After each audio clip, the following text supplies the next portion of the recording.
वो है कि जो सैनिक वहाँ पहुँच रहे हैं उनको पेंशन ना देनी पड़े। परमानेंट पेंशन देने का जो हमारा अभी रूल है, अग्निवीर से क्या है कि 75% सैनिक जो है वो बाहर निकल जाएंगे। जय हिंद साथियों, मैं हूं आपका साथी भूतपूर्व सैनिक मनोज सिंह और एक बार फिर आप लोगों के लिए आज की वीडियो लेके आ गया हूं #नो अग्निवीर। आखिर हम अग्निपथ योजना का विरोध क्यों कर रहे हैं? आखिर हम क्यों नहीं चाहते कि एक जो इंडियन आर्मी का जो जवान बनने वाला है वो इंडियन आर्मी का सोल्जर ना होकर उसको अग्निवीर से संबोधित किया जाए, जहां की उसको सेवा के दौरान में भी अपना एक अलग सा एहसास हो कि मैं एक सैनिक नहीं, मैं एक अग्निवीर हूँ। हालांकि सरकार ने इस योजना को लेके बहुत बड़े बड़े वादे और बहुत बड़ा मतलब ऐसा प्रेजेंटेशन किया कि शायद बच्चों का बहुत तगड़ा भविष्य बना रहे हो, जबकि वास्तविक स्थिति कुछ और है। तो अब मेन मुद्दा ये हो जाता है कि आखिर अग्निपथ योजना लाने का एजेंडा क्या है। तो आज की वीडियो में आपको मैं सेना के भूतपूर्व जो रिटायरमेंट है कर्नल साहब या सेना के अधिकारी नहीं, सेना के एनसीओ जेसीओ, उनके भी आप वीडियो देखेंगे और उनके माध्यम से आप समझेंगे कि उनकी राय क्या है। कहीं सरकार पेंशन का बहाना करके कि पेंशन देना ना पड़े करके कहीं अपने उद्योगपति मित्रों को फायदा तो नहीं दे रही है। आप वीडियो देखिए। हालांकि मैं इस चीज से मतलब मुझे बहुत चीजों को लेके संशय है कि सरकार ने ऐसा फैसला क्यों लिया, क्योंकि आज की डेट में सिर्फ Indian army, Indian navy, Indian air force एक ऐसी संस्था है जहाँ के आज भी भर्तियों के क्राइटेरिया में कोई एज की छूट नहीं, कास्ट के आधार पे कोई छूट नहीं, लेकिन वो एक ऐसी संस्था थी जहाँ की अभी भी पेंशन थी, क्योंकि वो इंडियन आर्मी की मेन पहचान है। देखिए दोस्तों, आप फोर्स में कहीं भी चले जाएं, अगर आप इंडिया की पहचान मानेंगे तो इंडिया की पहचान आपकी Indian army, Indian navy, Indian air force ही है। ठीक है, बेल्ट फोर्स सबका सम्मान है, सबका काम बराबर है, लेकिन अगर इंडिया की पहचान बोलेंगे तो ये 3 फोर्सें हैं। और इन 3 फोर्सों का आज आपने अग्निपथ योजना के नाम से मजाक बना के रख दिया है। इन फोर्सों का मतलब बोलते हैं कि इंडिया, पूरे विश्व में एक चर्चा है कि अमेरिका की टेक्नोलॉजी, ठीक है, और इंडियन आर्मी के जवान अगर मिल जाएं तो अमेरिका बोलता है पूरे विश्व में कब्जा कर लूंगा। मतलब इंडियन आर्मी के जवानों का हौसले का मतलब पूरे विश्व में इतना जबरदस्त क्रेज है, और उन सैनिकों को आप सैनिक न बना के आप उनको अग्निवीर बना रहे हैं। आप ये वीडियो देखिए और अपनी राय कमेंट में जरूर दें। और मैं ये वीडियो जब तक अग्निपथ योजना वापस नहीं होगी, हम नो अग्निवीर हैशटैग के साथ में वीडियो बनाते रहेंगे। जय हिंद, जय भारत। कि आखिर सेना में अग्निवीर क्यों बनाए जा रहे हैं? अग्निवीर बनाने के पीछे मोदी सरकार का एक बहुत बड़ा जो एजेंडा है वो है कि जो सैनिक वहाँ पहुँच रहे हैं उनको पेंशन ना देनी पड़े। परमानेंट पेंशन देने का जो हमारा अभी रूल है, अग्निवीर से क्या है कि 75% सैनिक जो है वो बाहर निकल जाएंगे। लेकिन इस सब एजेंडे के पीछे सरकार का एक एजेंडा ये है कि ये जो 4 साल ट्रेनिंग करने के बाद लोग तैयारी करने के बाद में वहाँ फौज से आएंगे, इन लोगों को जो उनके कॉरपोरेट में मित्र हैं वहाँ इस्तेमाल किया जाएगा। और कहीं ना कहीं उसके पीछे राजनीतिक एजेंडा भी है कि किस तरीके से आरएसएस और उसके जो संगठन हैं उनको इन सैनिकों का जो ट्रेंड लोग होंगे इनका इस्तेमाल करने के लिए इस्तेमाल होगा। और इससे बहुत बड़ा समस्या जो पैदा होगी वो हो रही है कि हमारी सेना कमजोर हो रही है, और जो सेना के अंदर जो टेक्नोलॉजी और हथियारों का इस्तेमाल करने के लिए जो क्वालिटी के लोग चाहिए, जिस तरीके की ट्रेनिंग चाहिए, वो मौका हमारे लोगों को नहीं मिल पाएगा। इसके बहुत गंभीर परिणाम होंगे। ये योजना जो है तुरंत प्रभाव से सरकार को वापस लेनी पड़ेगी, अन्यथा इसका बहुत बुरा परिणाम सामने भुगतना पड़ेगा। धन्यवाद। ये आज से 10 साल बाद कैसे आप देखते हो कि हमारे देश की सेना का क्या रूपरेखा होगी? आज 15 लाख के आसपास हमारी सेना है। हर साल 75 से 80 हज़ार तक लोग रिक्रूट किए जाते थे, और उसके बाद अग्निपथ के अंदर सिर्फ 40 हज़ार लिए जा रहे हैं। 40 हज़ार में से भी 5 हज़ार छोड़ के चले जाते हैं। 35 हज़ार जो है वो रह जाते हैं। हर साल 40 हज़ार कम हो रहे हैं। और अग्निवीर जो सेवारत हैं उनमें बहुत सारे ऐसे अग्निवीर हैं जिन्होंने अपने रेजिग्नेशन डाले हुए हैं। फौज उनके रेजिग्नेशन नहीं ले रही है। वो कहती है कि अगर इनके रेजिग्नेशन ले लिए तो हमारे पास जो डेफिशिएंसी है वो बढ़ती चले जाएगी। तो ये सारा का सारा आज से 10 साल बाद हमारे देश की सेना 2 तिहाई रह जाएगी, 15 से 10 रह जाएगी, और सिर्फ 2 लाख रेगुलर रह जाएंगे और 8 लाख अग्निवीर रह जाएंगे। तो इससे आपको कैसे लगता है कि क्या हमारे स्थिति बनेगी देश के सैनिकों की, देश की सेना की और सुरक्षा की? क्योंकि आप आर्मी के सीनियर अफसर हैं, तो इसलिए मैं जानना चाहता हूँ। देखिए, जो आपने कहा अभी थोड़ी देर पहले, 2019 के बाद और लगभग 2022 के आखिर तक कोई भर्ती सेना में नहीं हो पाई, कोरोना की वजह से भी, और अग्निवीर योजना का बाद में प्रभाव रहा। उससे लगभग 3 लाख, जो करीब 75,000 सैनिकों को हम आर्मी, नेवी, एयरफोर्स तीनों में जो भर्ती करते हैं, उनकी भर्तियां रुक गई। उसके पहले भी हमारे पास करीब 10% से ज़्यादा की वैकेंसियां पड़ी थी। तो 1,25,000 और ये करीब 3 लाख, तो करीब 4 लाख की जो वैकेंसियां हैं वो ऑलरेडी खाली पड़ी हैं। उससे बहुत बड़ी समस्या, जो हमारे साथ के सैन्य अधिकारी अभी यूनिटें कमांड कर रहे हैं और जो हमारे जवान वहाँ हैं, उन्हें शॉर्टेज हो रही है, वहाँ पे छुट्टी नहीं दे पा रहे हैं, और लोग जाना चाहते हैं फौज को छोड़ के, उनकी एप्लीकेशनें रोकी हुई हैं। उससे डिसिप्लिन की समस्या भी पैदा हो रही है यूनिटों में। आज से जो आपका सवाल है 10 साल बाद क्या होगा, उसका सोच के ही आप लोगों को कांपना हो जाएगा कि हमारी सेना कितनी कमजोर हो जाएगी। क्योंकि एक तो ट्रेनिंग की कमी, ऊपर से लोग लगातार 4 साल बाद निकलते रहेंगे, और जो 4 साल बाद जो पक्के भी होंगे सेना में, तो इनको परमानेंट रखा जाएगा, उनका भी जो सोचने का तरीका है, जो उनकी क्वालिटी है, क्योंकि वो 4 साल जब टेम्परेरी रहेंगे तो एक सोच विकसित हो जाती है, उनके अंदर वो जज्बा नहीं रहेगा जिसके लिए हमारी सेना अपनी यूनिट के लिए, अपनी जान देने के लिए हमारा सैनिक तैयार होता है, और हम उसे कसम खिलाते हैं कि जमीन पे, हवा में और पानी में वो अपनी जान देगा और देश की रक्षा करेगा। सही बात। वो जब 4 साल का उसके सामने सवाल है, तो वो क्या उसकी रक्षा करेगा और क्या उससे हम उम्मीद करते हैं, ये बहुत गंभीर सवाल है जो हम सबको सोचना चाहिए। एक जब अग्निपथ स्कीम के बारे में बात हो रही थी, तो इनके बीजेपी के एक नेता हैं विजय वर्गीय जी, उन्होंने, कैलाश विजय वर्गीय जी, उन्होंने कहा था कि ये जो अग्निवीर आएंगे 75% वापस, वो उनको हम बीजेपी के दफ्तरों में चौकीदार लगाएंगे। इसके बारे में आप क्या कहना चाहेंगे? ये एक्चुअली में कुछ कहने लायक ये बयान है नहीं, लेकिन बहुत ही शर्मनाक चीज़ है कि हम अपने देश के जो सेना में भर्ती होके बाद ट्रेनिंग करके और 4 साल नौकरी करने के बारे में, जो हमारे एक वरिष्ठ नेता है कैलाश जी, उन्होंने बयान दिया है, ये बहुत ही शर्मनाक, दुर्भाग्यपूर्ण है कि वो सेना के बारे में ऐसी मानसिकता रखते हैं। इसको तुरंत, मेरा अपना मानना है, ऐसी पार्टी को जिसके ऐसे पदाधिकारी हों, जो किसी प्रदेश का पदभार भी संभाल रहे थे, ये मेरे ख्याल बंगाल के वो प्रभारी भी थे, बंगाल स्टेट के, तो इनको तो हमें पब्लिकली भी इस सवाल के बारे में इनको हमें कहीं ना कहीं लज्जित करना चाहिए, और इनसे सरकार को भी, इसके पार्टी को भी इनको निकालना चाहिए अपने से। आप कुछ कहना चाहते थे? अपना पहले परिचय दे दीजिए। पहले तो मैं आपका धन्यवाद करता हूं। परिचय कर दीजिए आप। और मेरा नाम अवतार सिंह नेगी है, मैं केदारनाथ क्षेत्र से हूँ, भगवान केदारनाथ की भूमि से। वहाँ पर हमारा एक ब्लॉक है और मैं पार्टी का वहाँ पर ब्लॉक अध्यक्ष हूँ।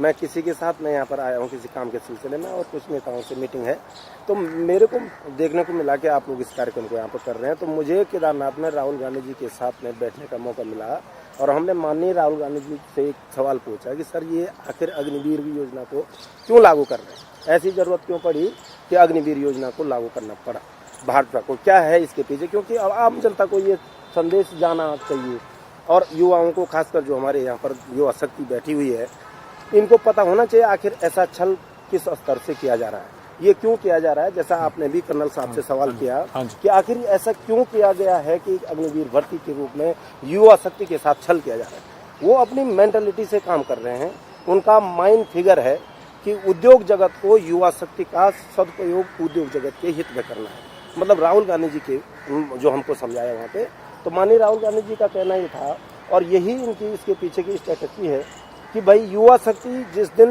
20 से और 22 साल तक अपनी तरुण अवस्था में रहता है, उस दिन उसको सरकारी काम से बेघर कर दो। सरकारी काम से बेघर करके अपने उद्योगपति मित्रों के टनलों में, अपने उद्योगपति मित्रों के पुलों पे उनकी जो तमाम सारी योजनाएं जो वो चला रहे हैं, उद्योगपति तो चला रहे हैं आज। तो ये इसलिए उन्होंने किया है। आप और हम ये चाहते हैं कि हम बाबा केदारनाथ से प्रार्थना करते हैं और बाबा बद्रीनाथ से प्रार्थना करते हैं कि हमारे देश की युवा शक्ति के साथ, जिसने कि इस देश को चलाना है, उसके साथ ऐसा छल करने की उनको जो बुद्धि दी गई है वो बुद्धि उनकी सही हो जाए, ये प्रार्थना करते हैं। आप अपने गढ़वाल और कुमाऊं, उत्तराखंड वो रीजन है जहां पे घर घर के अंदर फौजी है, या तो फौज में है या पूर्व सैनिक है परिवार जी। और आपकी जो अर्थव्यवस्था थी तो वो आपके पोस्टल ऑर्डर जो आया करते थे, सैनिक जो सेवा में होते थे, उनका जो पैसा आया करता था, उससे आपके घर बार और सारी की सारी इकोनॉमी अर्थव्यवस्था चलती थी। तो आप लोग अपने प्रदेश के लोगों को क्या कहना चाहोगे कि क्या किया जाए? हम तो एक देश से ही कहना चाहेंगे, क्योंकि हम पहाड़ी प्रदेश के लोग हैं, उत्तराखंड के लोग हैं। उत्तराखंड में कई स्वतंत्रता संग्राम सेनानी हैं। मैं खुद भी स्वतंत्रता संग्राम सेनानी का परपोता हूँ। और मेरी बहन का जो दामाद मतलब हस्बैंड है वो कारगिल शहीद है। तो मेरे परिवार से ही नहीं, पूरे पहाड़ से बहुत सारे लोग जो है इससे आजीविका करते हैं। नहीं कि आजीविका करते हैं, बल्कि राष्ट्र की सेवा के भाव से काम करते हैं। लेकिन दुर्दशा आज ये हो गई है, मेरी बहन के 2 बेटे हैं, मेरे भी 2 बेटे हैं, लेकिन इन बच्चों को जो 18-20 साल के हो रहे हैं, अग्निवीर के बारे में जब उनसे कहा गया कि भर्ती होने जाओगे तो वो रो रहे हैं अंदर घर के, और कहीं भागने के लिए तैयार हैं, लेकिन अग्निवीर की तरफ जाने के लिए तैयार नहीं है। और आप लोगों के माध्यम से जो युवा शक्ति यहाँ पर है, देश में घर घर तक जाइए और इस व्यवस्था को लोगों को बताइए। अब हमारा जीवन तो बर्बाद होने की कगार पे है, मतलब मेरा जो 50 साल की उम्र है, लेकिन आप जो 25 साल वाले हैं, कहीं न कहीं आप लोगों के जीवन के साथ भी ये बहुत बड़ा धोखा हो चुका है। और आगे की पीढ़ी को सुधारने के लिए हमें क्या करना होगा, कर्नल साहब आप लोग बता दीजिए। आप मुझे ये बताइए कि आपके यहाँ पर आज रेगुलर भर्ती हो तो क्या हाल होगा, और अगर अग्निवीर की भर्ती हो तो क्या हाल होगा, कितना रुझान रहेगा लोगों का? रुझान का ये है कि आज मेरे गांव से, मैं यहाँ पर था, मैसेज आया है, 2 बेटे जो है अग्निवीर भर्ती हुए हैं और गांव का ग्रुप था, उस गांव के ग्रुप से एक मैसेज आया है। तो मुझे ऐसा दुर्भाग्यपूर्ण तरीके से ये मालूम हो रहा है कि जिस व्यक्ति ने उस मैसेज को फॉरवर्ड किया है कि बधाई, तो उस बधाई के बजाय में कोई बधाई देने के लिए राजी नहीं है। तो मतलब कहने का मतलब ये है कि ये रुझान है, परमानेंट होगी तो बच्चे आएंगे, परमानेंट होगी तो 100% आएंगे, और अग्निवीर होगी तो मुश्किल है सर, मुश्किल है, बिल्कुल मुश्किल है। हाँ जी, आप लोगों को कोई जानकारी अग्निवीर के बारे में और अग्निपथ योजना के बारे में? सर पहले तो मैं आपको प्रणाम करता हूँ। मैं भी सर केदारनाथ से हूँ। अच्छा। और यहाँ पर हम अपने साथियों के साथ यहाँ पर आए हैं, और पूरे देखो, मैं जब यहाँ पर मेरे युवा भाई जब यहाँ पर अपनी जो है बेटा आपको पूरे लोगों को सुना रहे हैं, तो मेरा दिल तो सर क्या कर अंदर से कितना जो है मुझे आंसू आ रहे हैं। आज गढ़वाल के में जितना भी उत्तराखंड में हमारे जो है फौजी भाई होते थे, हमारे बुजुर्ग होते, जो सूबेदार होते थे, मेजर होते थे, स्वतंत्र सेनानी के जो है, अभी तक भी वहाँ पर जो है कांग्रेस पार्टी हमेशा वहाँ पर जो है सेवा देती है। पर आज जो है युवा रो रहा है कि अग्निवीर क्या है। अग्निवीर 4 साल में तो जो है बच्चा फौज की जो है प्रक्रिया सीखता है। आप ये बताओ, आपके यहाँ से आइए सर, तो आपके यहाँ से अग्निवीर आएंगे या नहीं आएंगे? हमारे गढ़वाल से अग्निवीर से कोई भी बच्चा तैयार नहीं है सर, नहीं आएंगे। परमानेंट अगर जो है फौज तैयार होगी तो सब बच्चा जो है मन में कल्पना है, नहीं तो नहीं है सर। ठीक है। हाँ जी, और कोई आप कुछ कहना चाहेंगे? आप कहाँ से आते हैं? मैं ऐसे छत्तीसगढ़ से आता हूँ, राष्ट्रीय अध्यक्ष हूँ भारतीय राष्ट्रीय मजदूर कांग्रेस। अच्छा। जिस तरह से 1,60,000 बच्चों को और पैरामिलिट्री के 60,000 बच्चों को आज कोरोना काल एक बहाना था, बस बच्चों को सताना था, यही भाजपा का बहाना था। जिस तरह से मोदी सरकार के खिलाफ जय जवान ये अभियान कर्नल साहब के नेतृत्व में राहुल गांधी जी के आदेश पर देश भर के युवाओं को जिस तरह से छला जा रहा है, युवाओं को जिस तरह से भटकाया जा रहा है, जिस तरह से अग्निवीर अग्निपथ योजना आया जब से, ये जिस तरह से उनकी 2000 का नोट नाकामी निकला, 10 साल नहीं चला पाया, इसी तरह ये योजना भी 10 साल नहीं चलेगा, क्योंकि ये छलावा है, लोगों को भ्रम फैलाने के लिए, सेना को कमजोर, ये पूरे भारतीय जनता पार्टी आपके छत्तीसगढ़ में अगर परमानेंट भर्ती हो या अग्निवीर भर्ती हो तो क्या होगा? देखिए परमानेंट भर्ती में तो सब जाएगा, क्योंकि देश का सेवा युवा जो बचपन से सपना सोचोया है कि हमको आर्मी में जाना है और हमारा ससुराल पक्ष पूरा आर्मी का है, तो पूरे लोग सोचते हैं कि आर्मी को जिस तरह से देश के सेना सजा कर देश की सुरक्षा, ये किसान के बेटा, नौजवान मजदूर के बेटा होते हैं जो सपना देखते हैं कि हम देश का रक्षा करेंगे, उनको छलाया गया है। और इसलिए छत्तीसगढ़ में भी जिस तरह से नक्सलवाद हो, आतंकवाद हो, उसको मिटाने के लिए जो सर्वत्र और शक्ति का उपक्रम होता है, तो पूरा सेना नायक जो होता है वही कर सकता है। अधूरा कोई काम, आधा अधूरा काम नहीं हो सकता है। और कोई बच्चा कोई कहना चाहेगा अपनी बात? ठीक है, आप अपनी बात कहना चाहें? हाँ जी जरूर।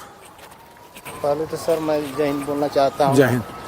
और बोलना ये चाहता हूँ कि हर साल 4 वर्ष के बाद लीप वर्ष आता है, तो उसमें 29 का महीना आता है, वो तो आएगा ही, लेकिन अग्निवीर फिर 4 साल बाद नहीं आएगा। कहने का ये मतलब है कि मेरा पेंडिंग भर्ती पूरा कीजिए मोदी जी, मेन मुख्य मुद्दा यही है। और नेगेटिव तो बहुत बातें हैं, जैसे कि मान लीजिए कि इनको 3 प्रकार का अग्निपथ लाने का योजना में फायदा हुआ। किस तरह? पहले तो इन्होंने 3 साल भर्ती नहीं कराया तो वो सीट खाली गया, उसका बजट क्या हुआ? फिर लाए तो परमानेंट के अलावा इन्होंने क्या फायदा दिया है कि अग्निवीर को फायदा हुआ है? परमानेंट से तो कम ही कुछ किए हैं ना।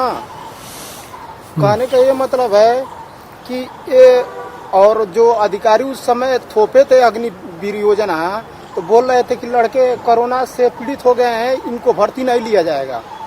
तो मैं कहना ये चाहता हूँ, मेरा सेंटर वहाँ पे 3ME सेंटर भोपाल है, तो मेरे पास NCC भी है। तो कहने का ये मतलब है सर कि जब बोल रहे थे कि मैं भर्ती पूरा कभी हुआ ही नहीं है, लेकिन आर्मी के अंदर 4-5 ट्रेड आते हैं, तो जिसमें से एक ट्रेड का, GD का ट्रेड का लीक हो गया था पेपर, और उसी दिन GD का पेपर हुआ था और उसी दिन बाकी ट्रेड का भी हुआ था, जिसमें से GD का रद्द हो गया। तो उन बेचारों का, उस सेंटर का, उन लोगों का अभी तक पेंडिंग ही पड़ा है। और उस दिन जिनका रिजल्ट निकल गया, जिनका पेपर हुआ, तो उनका ज्वाइनिंग हो गया उसी साल।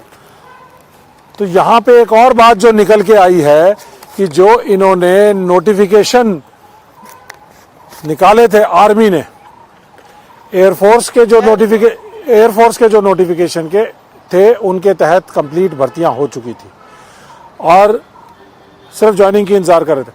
इनके साथ ऐसा हुआ कि जो नोटिफिकेशन निकाले गए थे, एक ही नोटिफिकेशन के अंदर अगर 5 ट्रेड थे तो 4 ट्रेड के बच्चों को पूरी भर्ती प्रक्रिया करके ले लिया और एक सोल्जर GD के ट्रेड को उसमें से निकाल दिया। तो ये एक पिक एंड चूज, मनमानी करने का एक ये फैसला है। मनमानी जो है ये लीगल तरीके से नेचुरल जस्टिस के खिलाफ है। एक ही नोटिफिकेशन के कुछ लोग ले लिए और कुछ लोग छोड़ दिए, तो ये बात एक बड़ी निकल कर आई।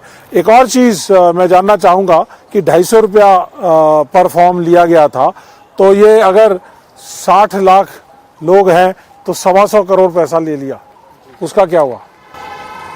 सर उसका कुछ नहीं हुआ, क्योंकि भर्ती को 1 साल तक कोविड बोल के, एडमिनिस्ट्रेटिव रीजन बोल के, ये बोल के बच्चों को कि आपकी भर्ती ली जाएगी। डिफेंस मिनिस्टर से हम मिले, राजनाथ सिंह जी से, उन्होंने भी सेम चीज़ बोली। जब संसद में ये मुद्दा उठाया गया कि पेंडिंग भर्तियाँ हैं, उसके संदर्भ में उन्होंने जवाब दिया। उसमें भी उन्होंने बोला कि 1-1.5 महीने के बाद कोविड की स्थिति सामान्य होते ही ये भर्तियाँ चालू हो जाएंगी। वो 150 करोड़ 125 करोड़ कहाँ गए, उसका कोई डाटा नहीं है, कुछ भी नहीं है। और एक अभी बड़ा गंभीर सवाल पूछने वाला हूं, अगर अग्निवीर या आपको अगर भर्तियां नहीं दी गई तो आप क्या करोगे? आपका भविष्य क्या कहता है और आप क्या करोगे? ये सवाल बड़ा गंभीर है कि आप क्या करना चाहो, क्या करोगे? ऐसे में क्या होगा? सर सरकार की बदलाव होगी। सरकार का बदलाव होगा, क्योंकि हमारी अंतिम इच्छा थी सर आर्मी में भर्ती होना। सर हम जिंदा लाश पड़े हैं सर, इसके लिए जितना मेहनत करना पड़ेगा, जो करना पड़ेगा, उसके लिए मैं तैयार हूँ सर। बच्चों आप बताओ, हाथ खड़े करके बताओ, ये कह रहा है, क्या कह रहा है ये?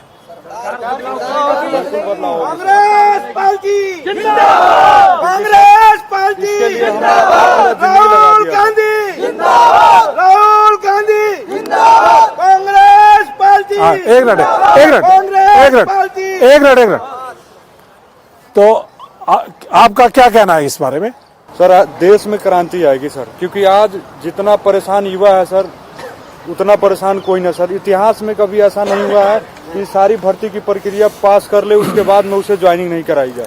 एक चीज और कि मैं भी डिफेंस बैकग्राउंड से होने के नाते हमने आज तक अपने 30 साल के फौज के करियर में कभी नहीं देखा कि कभी कोई भर्ती को कैंसिल किया गया हो।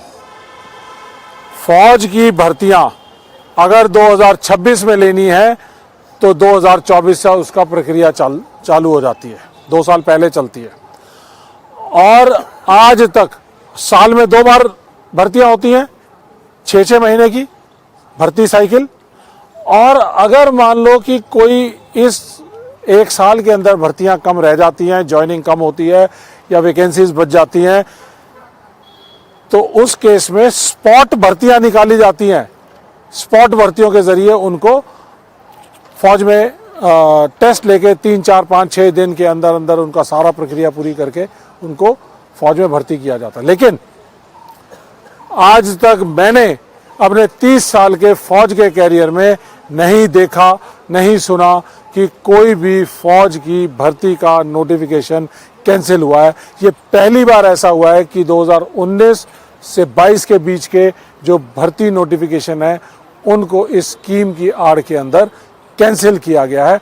और सबसे गहन बात यह है, गंभीर बात यह है, इनमें से कई नोटिफिकेशन ऐसे हैं जिन नोटिफिकेशन के अंदर कुछ ट्रेड उनको ले लिया गया और कुछ को छोड़ दिया गया। कोई नर्सिंग असिस्टेंट वाला है बच्चा? बताइए आप, नर्सिंग असिस्टेंट वाला।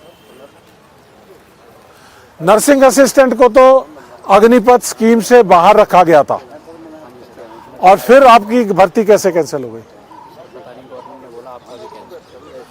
अग्निपथ स्कीम में ये कहा गया कि जो नर्सिंग असिस्टेंट होंगे वो रेगुलर भर्ती किए जाएंगे। तो आज भी वो परमानेंट है, परमानेंट भर्तियां हो रही। तो आप लोगों को क्यों नहीं लिया गया? मोदी साहब से सवाल पूछिए, पूछना चाहिए। तो आपसे सवाल यही है कि बस जब हम आज भी परमानेंट है तो हमें किस बिहाफ पे आप कैंसिल कर रहे हैं? कोई तो कारण होगा। जब कोई कारण ही नहीं है तो फिर कैंसिल क्यों? तो ये एक और बड़ा मुद्दा है कि जितने भी हमारे अग्निपथ स्कीम थी, उस अग्निपथ स्कीम के जरिए जो अग्निवीर लिए जाने थे उसके दायरे से आर्मी मेडिकल कोर के अंदर जो नर्सिंग असिस्टेंट हैं, जो घायल सैनिकों का इलाज करने के जो पैरामेडिक फोर्स है, उसको रेगुलर ही रखा गया था क्योंकि वहाँ बहुत स्पेशलाइजेशन की ज़रूरत होती है। जिंदगियों से डील करना होता है, घायल सैनिकों से डील करना होता है। लेकिन उसको भी ऐसे 2500 बच्चे हैं जिनकी सिलेक्शन हो चुकी थी और नर्सिंग असिस्टेंट परमानेंट भर्ती होनी चाहिए थी, उनको भी इस अग्निपथ की आड़ के अंदर उनको भी इस स्कीम से बाहर कर दिया गया और उनको भी ज्वाइनिंग नहीं दी गई। तो ये मोटे तौर पे ये बात है। आप सर कुछ कहना चाहेंगे? जनरल रोहित साहब, ये पहले तो ये अग्निवीर जो ये योजना है यही बहुत भ्रामक है और युवाओं का इससे बड़ा शोषण देश के इतिहास में कभी नहीं हुआ।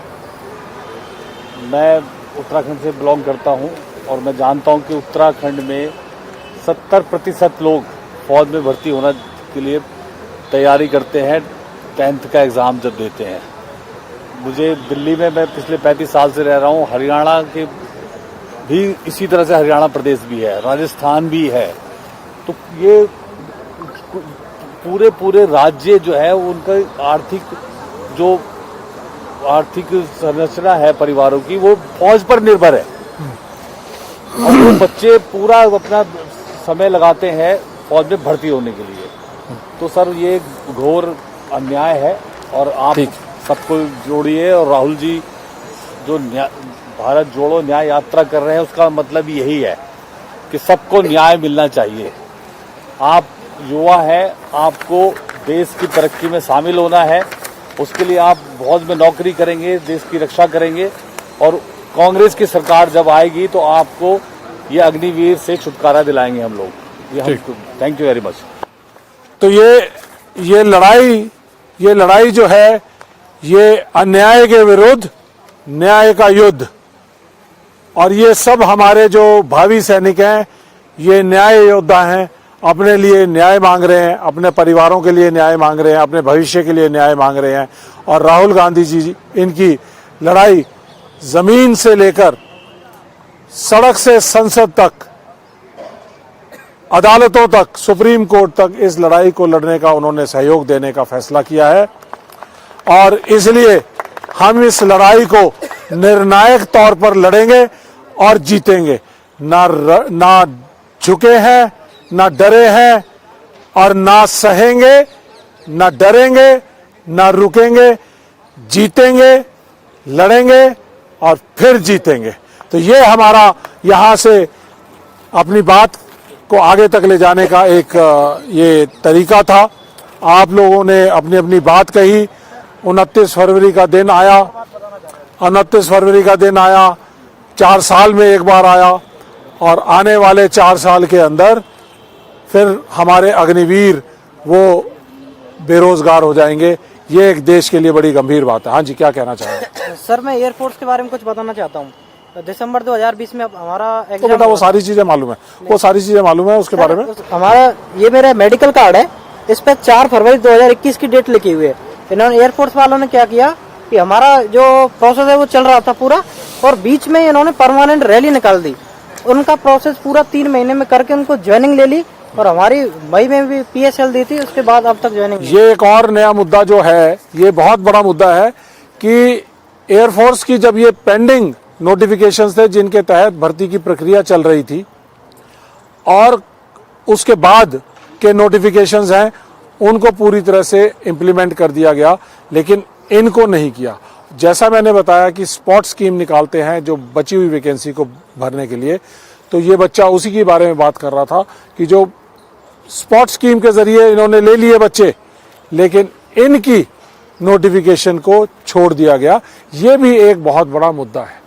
ये आप लोगों के जरिए हम देश को ये बताना चाहते थे कि अग्निपथ स्कीम देश के लिए घातक है। अग्निपथ स्कीम खत्म करो, अग्निपथ स्कीम बंद करो, अग्निपथ स्कीम पेंडिंग भर्ती, पेंडिंग भर्ती, पेंडिंग भर्ती, अग्निपथ स्कीम, अग्निवीरों को परमानेंट करो।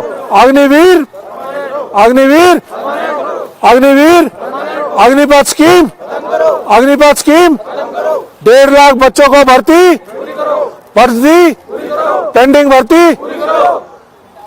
और अब आपका आखिरी टेस्ट, यहां पर सारे के सारे लाइन में खड़े हो जाए और 5-5, 10-10 पुशअप मार के दिखाओ फटाफट, जल्दी जल्दी जल्दी जल्दी, एक लाइन में, एक लाइन में, एक लाइन में, आ जाओ आ जाओ आ जाओ, जल्दी जल्दी, फटाफट फटाफट। मैं गिनती करूंगा भाई, आ जाओ सब नीचे। ये हमारे देश के, एक मिनट रुक जाओ, अभी रुक जाओ, जब बोलूंगा तब। भारत माता की, भारत माता की। पेंडिंग भर्ती, पेंडिंग भर्ती, पेंडिंग भर्ती। Rahul Gandhi, Rahul Gandhi, Congress party, Congress party. और अब हाउस द जोश, हाउस द जोश, हाउस द जोश। 5-5 पुशअप, 1, 2, 3, 4, 5, हाउस द जोश। 5 और, 1, 2, आवाज लगाओ, 1, 5, 6, 7, 8, 9, 10। हाउस द जोश, हाउस द जोश। खड़े रहो, खड़े रहो, खड़े रहो, खड़े रहो। हाउस द जोश, हाउस द जोश, हाउस द जोश। भावी सैनिक जिंदाबाद, भावी सैनिक, भावी सैनिक, भावी सैनिक, भावी सैनिक। जय जवान, जय जवान। अन्याय का विरोध, अन्याय का विरोध, अन्याय का अन्याय के विरुद्ध, अन्याय के विरुद्ध। आप अब बोलना, मैं कहूँ आप कौन? न्याय योद्धा। आप कौन? आप कौन? आप कौन? आप कौन?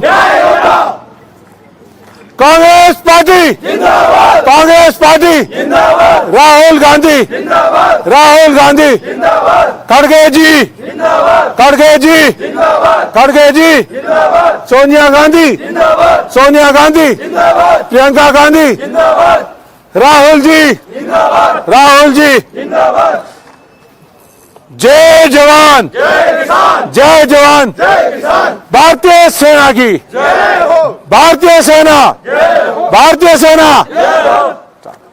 भारत माता की जय, भारत माता की जय। चला, पेंडिंग भर्ती, पेंडिंग भर्ती पूरी करो, पेंडिंग भर्ती पूरी करो, पेंडिंग भर्ती पूरी करो। मोदी सरकार, मोदी सरकार, मोदी सरकार का जाना तय। 2024 का प्रण हम सबका, न्याय योद्धाओं का प्रण 2024 में मोदी सरकार का जाना तय, मोदी सरकार का जाना, मोदी सरकार का जाना 2024 में मोदी सरकार का जाना। और न्याय योद्धा उसको घर भेजेंगे। न्याय योद्धा, न्याय योद्धा मोदी को, न्याय योद्धा मोदी को। Thank you. न्याय का हक मिलने तक। दोस्तों सब्सक्राइब कीजिए एक्स आर्मी सोल्जर को डिफेंस की सबसे सटीक और सबसे आसान भाषा में जानकारी के लिए। साथ ही बेल आइकन को प्रेस करें ताकि आपको नोटिफिकेशन सबसे जल्द मिले।